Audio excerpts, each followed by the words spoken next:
I started my full-fledged preparation after I joined the Ultimate Assessment Program at Civils Daily. There is a 12-month strategy which I have done on Civils Daily platform only. I reached out to the Civils Daily team. Civils Daily. Current affairs में Civils Daily. Civils Daily. With Civils Daily. Civils Daily.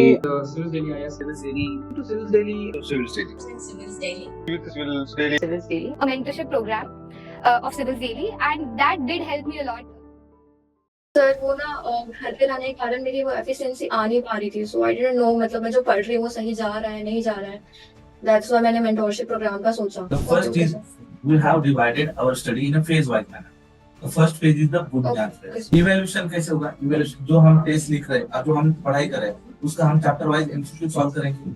उसके बाद NCERT के ऊपर case solve करेंगे, फिर basic test solve करेंगे. Daily chapter wise MCQ तो solve करेंगे, लेकिन उसके साथ जो सब्जेक्ट खत्म होने के बाद एक एग्रीगेट एग्जाम होगा तो उसमें हम बेसिक टेस्ट भी सॉल्व करेंगे. Kajal, just give me the brief introduction. Means that we are going to talk about the four things. These are the we are talking about the four agendas. First, to understand the student, what is the program? Okay. Second is what is the program and how we are moving with this 1.5 years. Second, third thing is we need to finalize the source list that we are going to discuss. And the last is how I will give you the targets and how to read that target. These are four things that we are going to discuss. Am I audible very clearly? Yes, sir, you are audible. The voice is fluctuating a little. Right now, which is Yes, sir. if there is any problem about the voice, now you let me know that. Yeah, Kajal, just give me the brief introduction about yourself. Whatever the things that you have. Yeah. Yeah, you can continue. The introduction as in college and previous courses or what I have read. And, Yes. sir, Yeah. the introduction as in college or my place or like what I have read and what are my problems. Yes. Yeah. First of all, you just tell me that what is your graduation and right now you are studying or you preparing full time. You can explain how much time that you are going to devote for the study. Have you given any attempt? Let me know about that. What is the result of that attempt? What are the subjects that you have read? If any coaching that you have taken, that let me know. Okay. Sir मैंने Feb से अपना preparation शुरू करा है. मैं अभी just beginner ही हूँ और मेरा पहला अटेम्प्ट 2025 का होगा. अभी तक मैंने एक भी अटेम्प्ट नहीं दिया है. और सर वो ना घर पे रहने के कारण मेरी वो एफिशिएंसी आ नहीं पा रही थी, सो आई डिडंट नो मतलब मैं जो पढ़ रही हूँ वो सही जा रहा है नहीं जा रहा है. दैट्स व्हाई मैंने मेंटोरशिप प्रोग्राम का सोचा. एंड सर अकाउंटेबिलिटी की भी प्रॉब्लम आ रही थी मेरे को थोड़ी. Okay. So sir that's it. Right now you are preparing full time, na? Full time, yes, sir. I can give like 10 hours per day. Okay. Your optional is sociology. Sociology. Yes. Yeah. Just inform me about the preparation level of sociology. Where have you taken the classes, coaching classes, sociology? Sociology, I haven't started. I will start from 25th of June. the 25th. classes are going to. Yes, sir. So I'm repeating the thing that you have furnished me. Your name is Kajal Kumari. Your program is online only mentorship 2025. Okay. Yes, Your sir. optional is sociology. You have done your BTech computer engineering 2024 pass out. Right now you are preparing for the full-time preparing. Your optional is Full-time sociology. preparing online. Yeah. Your optional is sociology. Yeah. Whatever the rest of the thing that you have shared me regarding the GS preparation that I have got. Okay. We will work definitely on that. Okay. So we are moving with the second aspect of our preparation. Discussion. That is what is the program. So I'll explain. Okay. I'm explaining with you with this brief yearly plan. Okay. So you Okay, better know that what are the stages, what are the components of this mentorship. There are 5 main components of the mentorship program. Okay. First is the mentorship. Second is the second is the testing component. Okay. Third is the current affairs. Okay. Fourth is the target setting, and fifth is the revision strategy. Understood? So you just brief inform me what the previous person or the person from our institute has explained you about the program. Just about the program, what you know about the program, you can tell me. I What think I you know. do, हाँ, yes. I What will be is- assigned a what? mentor. Okay. Yeah, बस and वो मुझे target देंगे weekly basis पे something and बस मुझे करते जाना है एंड टेस्ट होगा बस that's what I know. Test का वगैरह कुछ बोले आपको? टेस्ट कितने देने हैं, क्या देने हैं, कहाँ से लिए? That is included. Exact number of test So your program is only mentorship or ultimate assessment program? Only mentorship sir. Only mentorship. So Samachar Manthan is not included in your course, no? No worries. Yeah. Okay. So I'll explain you one by one. Mentorship, it is based on the 4 pillars. Okay. First is the schedule. Second is the concept. Third is the evaluation. And fourth is the feedback on the evaluation. Okay. The schedule that we are going to discuss right now. This is our schedule. Okay. The first Okay, is sir. we have divided our study in a phase-wise manner. The first phase is the Bunyad phase. Okay. What it? This is the Okay, sir. first phase is the Bunyad. Okay. So you can see here. Okay. Then in the Bunyad phase, what we are going to do? Polity, modern history, economy, geography, and environment. 5 subjects that we are going to do. Okay. In this 5 subjects, what we are going to do? We are reading the NCERT basic source and the Lakshmikant reference source. We are reading the basic source and reference source of this 5 subjects. Okay. And the number of days required for this to complete this, I have written here. Understood? Okay. So modern quality, modern Sir, history, economy. बोलो। I was saying कि classes के साथ manage हो जाएगा ना मेरे like. नहीं, ये आपका जो क्लास होगा ना वो मुझे बता दो, तो उसी हिसाब से हम क्या करेंगे, इसको अलाइन करेंगे. क्वालिटी आपके क्लास में क्वालिटी सिखा रहे होंगे तो we are doing the quality. अब इसमें क्या प्रॉब्लम होगा, उसमें प्रॉब्लम है कि ये हफ्ते में 3-4 सब्जेक्ट करवाते हैं. इंटीग्रेटेड कराते, that's the problem. It is the तो मैं बिगेस्ट. ऐसा करूंगी ना, मैं उसको अलग लेके चलूंगी, इसको अलग लेके चलूंगी. हाँ, तो आप क्लास अपना अटेंड करते हो, उसका कुछ टेंशन, खाली टेस्ट हाँ, क्लास में और जाके बेसिक अंडरस्टैंडिंग्स और एफिशिएंसी के लिए इधर रहूंगी. इधर है. तो जो हमारा टारगेट ओरिएंटेड स्टडी होगा उसको आप कर दो. Okay. So this is our, ये जो हमारा जो है ना टारगेट ओरिएंटेड, हम जो बात करें, ये 6 आवर्स का टारगेट होगा पर डे के हिसाब से. Okay. Rest of time you can do the और optional class and GS foundation. उसमें कुछ आपको, लेकिन क्या है कि दिक्कत आती है जब इसको फॉलो करने में. Okay, so what you need to do? You need to follow the mentor's advice for the subject. Understood? So quality, modern history, economy, geography, environment. 5 subject है, टाइम टेबल. उसके बाद फिर सेकंड फेज होगा हमारा ramp up phase. Ramp up phase में हम क्या करने वाले हैं, GS 1 2 3 4 और उसके सब्जेक्ट के time. GS 1 31 days, GS 2 30 days, GS 3 40 days, GS 4 30 days. इसी में हमारे क्या होगी, दिसंबर एंड आएगा, जनवरी एंड, सॉरी जनवरी एंड आएगा. अब ये जो फर्स्ट 100 डेज इसको मान के चलेंगे हम, तो ये हमारा चला जाएगा अब जून, जुलाई, अगस्त और सितंबर के 15 सितंबर तक आएगा. ओके. फिर 15 सितंबर से फिर अक्टूबर, नवंबर, दिसंबर और जनवरी till 31 January we need to cover both phases. कौन से बुनियाद phase and ramp up. Okay. Okay. फिर हम 1 फेब 2025 से स्टार्ट करेंगे प्रीलिम्स का डायरेक्ट. ओके. तो उसकी जो स्ट्रेटेजी टाइम टेबल होगा उस टाइम पे मैं आपको शेयर करूंगा.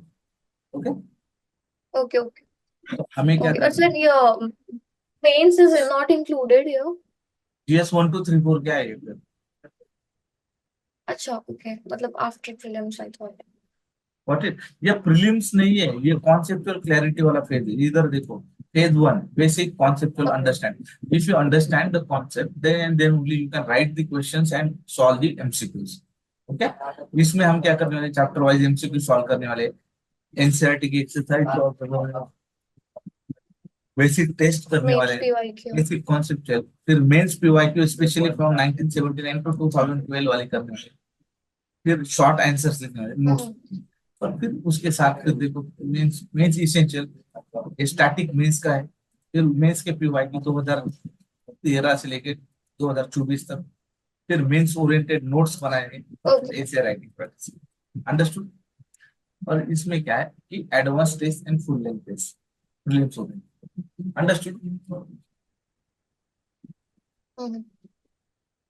तो ये चीज हम क्या कर रहे हैं, ये हमारा ईयरली प्लान है। हमारे कॉन्सेप्ट कैसे क्लियर होंगे, ओके सर बेसिक सोर्स और रेफरेंस सोर्स।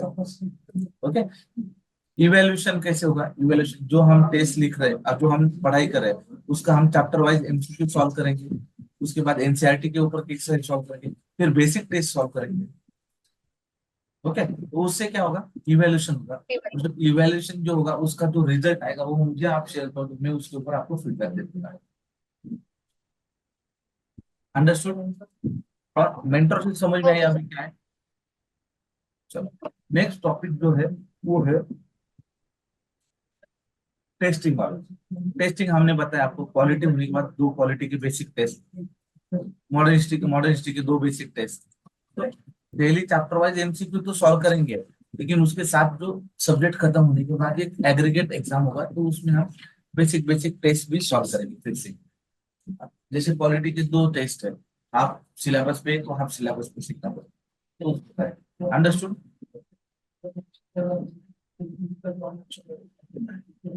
थर्ड, इसमें क्या है कि प्रीलिम्स के टेस्ट, मेंस के टेस्ट इसमें हमने बताया आपको मेंस इसेंशियल प्रोग्राम में, तो इस मेंस के पीवाईक्यू भी करेंगे और इस ऐसे का ऐसे राइटिंग इसमें करेंगे। ओके, तो what we are doing, we are enhancing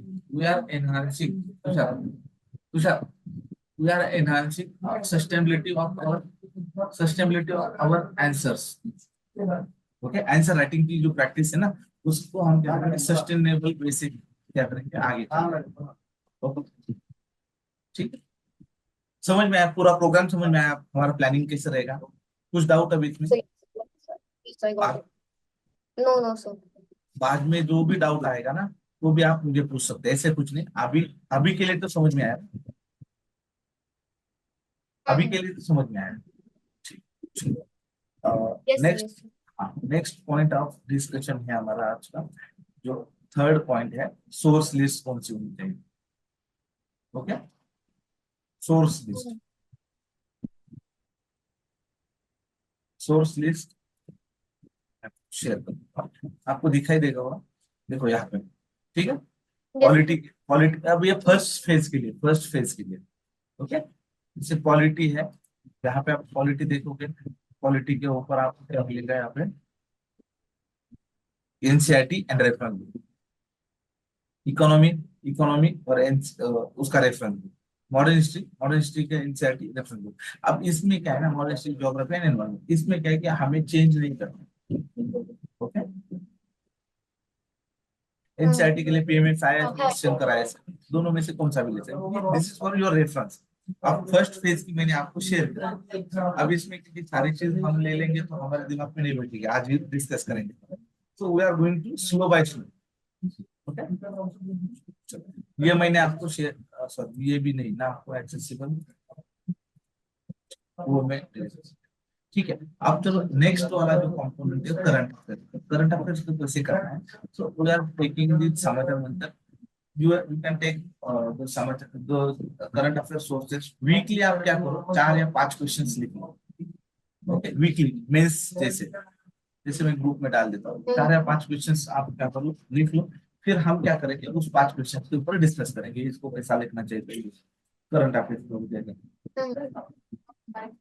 तो हम क्या करेंगे, उसको डे वाइज में डिवाइड करेंगे। जैसे आपको करना है 100 पेजेस हो गए तो 3 पेजेस पर डे होगा, 100 पेजेस हो गए, सॉरी 120 पेजेस हो गए तो 4 पेजेस पर डे, है ना।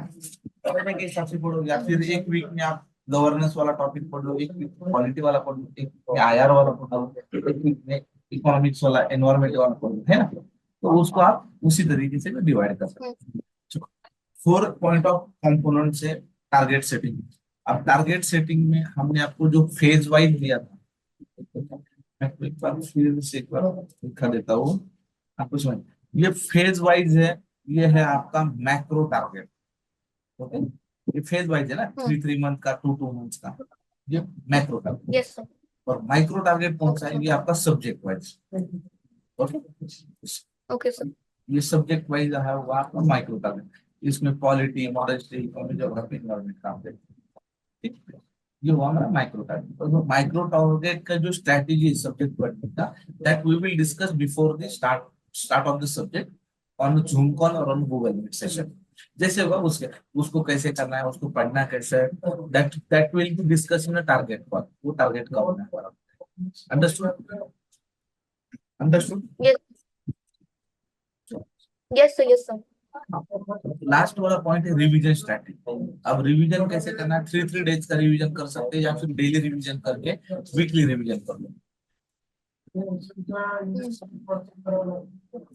That is depend on your self.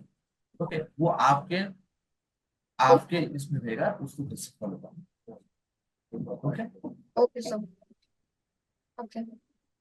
इसके बाद हम जो लास्ट वाला पॉइंट है, अब मुझे बता दो कि आपको डाउट्स क्या है। अभी जो मैंने आपको मुझे डाउट है कि समझा के दिया, उसमें कुछ प्रॉब्लम लग रहा है आपको, या फिर आपको ऐसा लगा कि ये समझ में नहीं आया? नहीं, वो जो समझ में आ गया, बट सर हमारा ये प्रोग्राम प्रीलिम्स तक का ही है। नहीं, प्रीलिम्स Time के wise। बाद मेंस देखो, मैं आज ही आपको सारी चीज नहीं बता सकता, वो सारे आपके दिमाग से चल जाएंगे, समझ में? तो आहिस्ता आहिस्ता नहीं, आई वाज जस्ट करना। आस्किंग। हाँ, इसीलिए मैंने क्या किया, आपको टाइम पहले आपके दिमाग में होना चाहिए कि भाई प्रीलिम्स में देने जा रहे हो, तो उसके पहले मुझे प्रीलिम्स और मेंस का बेसिक कॉन्सेप्ट और मेंस का स्टडी मेरा होना चाहिए, and that we are doing. That should be clear. Yes that should be ठीक। और आपका ऑप्शनल का मैंने सिलेक्ट नहीं क्यों किया, ऑप्शनल का टाइमिंग, क्योंकि ना ऑप्शनल का क्लास ऑलरेडी 25 जून से स्टार्ट कर रहे हैं, so that's why we are doing optional along with our GS preparation. तो हम क्या कर रहे हैं, जीएस 1 2 3 के पहले ही ऑप्शनल कर रहे हैं, तो हम जो बेसिक फाउंडेशन और उसके साथ ऑप्शनल कर रहे हैं। तो फिर सेकंड वे में क्या होगा, सेकंड फेज में ऑप्शनल भी आपका रिपीट रीडिंग होगा, उसके साथ साथ क्या होगा, मेंस के पढ़ेगी। अंडरस्टूड?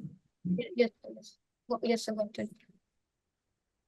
चलो, अब हम डिस्कस करते हैं कि हम क्वालिटी से स्टार्ट करेंगे। Okay, okay sir. क्वालिटी से स्टार्ट करेंगे। और क्वालिटी के में सबसे पहले एनसीईआरटी करेंगे, Indian constitution network and political theory, 2 NCERT, और उसके बाद में I am ready to correct. Yes sir, आप ये रीड कर रहे हैं। I am ready. हाँ, यस चलो, सर। अब मैं आपको बता देता हूँ कि इसको रीड कैसे करेंगे।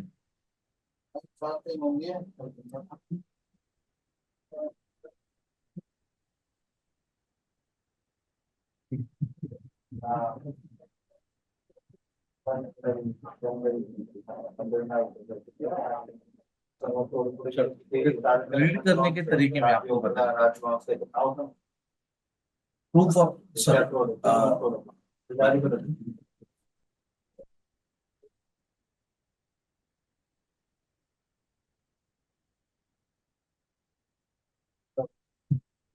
सबसे पहले क्या करते, कोई भी इंसेंट हम जब पढ़ने को स्टार्ट करते तो उसके पहले उसका क्या देखो, इंडेक्स देखो, कंटेंट्स।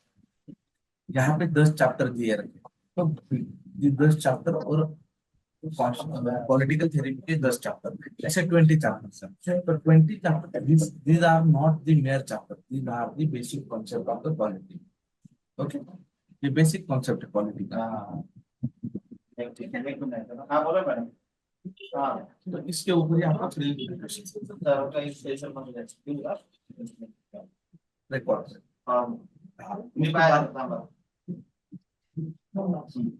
चैप्टर है।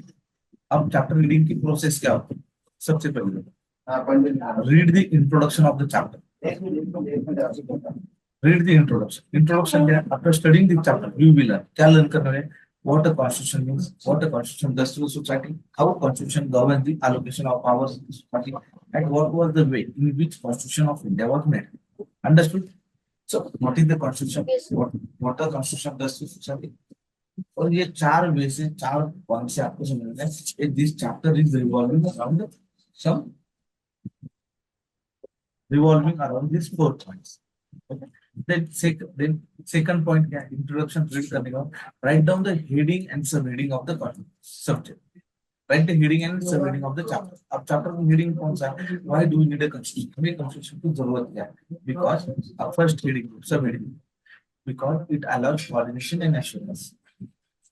Why do we need a constitution? Because it gives specification of decision powers between different governments of government. Why do we need a constitution? Because it limits the powers of the government. Why do we need a constitution? Because it gives the incident, aspiration, and goals of the society. Why do we need a constitution? Because it gives specification of decision. Sorry, because it gives the fundamental identity to the people. Okay. Then अब heading सब heading हो गया. अब second heading लिख दो the authority of the constitution. Okay. The authority of the constitution. यानी कि constitution अपनी authority कैसे establish करता है? How the constitution is establishing their authority. कैसे establish करते हैं authority? First thing, the mode of promulgation. Promulgation. The mode of promulgation means what? No parliament, no body can replace the Indian constitution unless the Constituent Assembly. Okay? Constituent Assembly के सिवा कोई भी India का constitution change नहीं कर सकता. Okay, that is the mode of promulgation. Second, the substantial provisions of the constitution. How the Indian Parliament or how the constitution establishes the authority through the substantial provisions of the constitution. Means what? In the Article 312, what they have given, they have written there. The only body who can recruit the All India services, it is the UPSC. No other body has the authority to recruit the UPSC candidates. Okay, All India services candidates. So that is the substantial balanced institutional design based on the separation of power. No organ of the institution or no institution can encroach the others function of the others. Understood? So आप उसको ऐसे Yes. Index से हमें समझ में आया. Index के बाद फिर हमें इंट्रोडक्शन और हेडिंग सब हेडिंग से समझ आया चैप्टर पढ़ना है. उसमें क्या क्या दिया. फिर Yes. उसके बाद फिर क्या करो, चैप्टर को रीड करो. रीड करते टाइम कैसे समझ के लेना है, मैं आपको एक चीज बताता हूँ. यहाँ पे क्या है, फंडामेंटल आइडेंटिटी ऑफ पीपल. तो यहाँ पे देखो कितने टाइप्स की फंडामेंटल आइडेंटिटी और उसका मीनिंग क्या है. First is the collective identity. Okay, so इसमें क्या है कि we are a people governed by the one single constitution. It is our collective identity. Okay. Second is the political identity. We have added some basic norms and principles. That is our political identity. Okay. Third is the moral identity. Moral identity, the fundamental value that we have, we should not overpass. It's called the moral identity. Means we are a human. We should treat humans as a human being. Okay. तो समझ में आया आपको. तो आप chapter read करो, इसको समझ के ले लो और फिर क्या करो, उसके नोट्स आपको निकालने तो निकाल देंगे, तो नहीं निकालते कुछ नहीं. होने के बाद फिर क्या करना, लास्ट में solve the exercise of the chapter. तो चैप्टर के नीचे की जो एक्सरसाइज सॉल्व करो, आपके पास फिजिकल बुक होगा तो उसी बुक पे आप क्या करो, मार्क कर लो. ओके. और जो आपकी जो ये डिस्क्रिप्टिव क्वेश्चंस है, डिस्क्रिप्टिव क्वेश्चन, तो उसमें क्या करो, आप जो क्वेश्चन है इसमें खाली बुलेट पॉइंट्स में लिख दो. अब यहाँ पे देखो ये फर्स्ट क्वेश्चन है यहाँ पर, तो इसमें खाली बुलेट पॉइंट्स में लिख दो. तो ये क्वेश्चन को यहाँ पे बुलेट पॉइंट्स. ओके. फिर मैं आपको डेली टारगेट दे दूंगा. अब चलो मान के चलो आज तारीख कितना है, 5. तो आज से हमारा टारगेट स्टार्ट होगा और 5 तारीख को मैंने आपको दिया. देखो ये day 1 2 3 4 is the day. Okay. तो फर्स्ट डे मीन्स कौन सा है, 5 तारीख. 5 तारीख को क्या करना है, 2 चैप्टर. 6 तारीख को 3 4 चैप्टर. 7 तारीख को 5 6 7 4 और 5 6 7 8 को आपको ये चैप्टर. तो 9, 10, 11, 12 और इसमें so you should try to complete this thing before 11 of Yes, sir. Yes, sir. उसमें क्या है हेडिंग से reading of chapter notes made and exercise. अब जो आपको प्रूफ ऑफ सबमिशन जैसे मैंने पूछा आपको क्या किया आपने कहा सर आप बता दीजिए सर मैंने चैप्टर रीड किया, लेकिन दूसरा मुझे क्या चाहिए प्रूफ ऑफ सबमिशन चाहिए ना। आपने पढ़ा है तो क्या पढ़ा है कैसे समझ में आएगा, हेडिंग से reading of the chapter notes जो बनाए और सर्विस और exercise of the chapter. Understand? Okay, sir. Notes of NCERT separately, or I will just mark that, highlight that. आप हाईलाइट करो समझ के लिए highlight। जैसे उसके ऊपर के क्वेश्चन आप जब सॉल्व करोगे तभी आपको पता चलेगा कि उसमें क्या है, यानी कि उसमें क्या लिखा Okay. है। अंडरस्टूड? कुछ प्रॉब्लम अभी? अब Yes, ये sir. होने No, के sir. बाद ये कंप्लीट होगा तो उसके बाद फिर हम क्या करेंगे आगे में लक्ष्मीकांत स्टार्ट करेंगे। उसके पहले फिर सेक्शन लेके वैसे मैं आपको समझा दूंगा कि लक्ष्मीकांत कैसे पढ़ना है। ठीक है? Okay, sir. Anything else apart from this? No, sir. चलो ओके, मैं आपको टारगेट वगैरह आपका Okay, शेयर sir. कर Thank दूंगा। Okay, sir. Okay, sir. Okay, thank you.